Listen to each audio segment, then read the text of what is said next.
vznikla taková hrozně komická profese, nejen v Česku, ale vlastně na světě dneska, to je expert na sociální média. Já neznám vlastně nic komičtějšího, oni se třeba někde scházejí na různých konferencích a zkoumají třeba, jo, jestli, když uděláte smajlík do statusu, jestli se zvýší počet lajků, a tak to zkoumají půl roku a pak to oznámí a všichni dělají smajlíky do statusu, ale ono to stejně většinou nefunguje.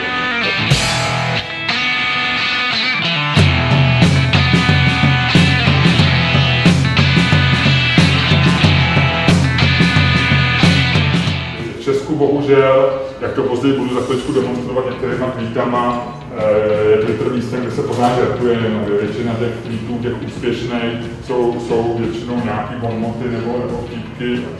Jídlo funguje vždycky. Nebo když položí otázku, tak prostě, když položí otázku, tak najednou je tam prostě 30-40 komentářů, prostě protože lidi tak mají pocit, že na to musí odpovědět.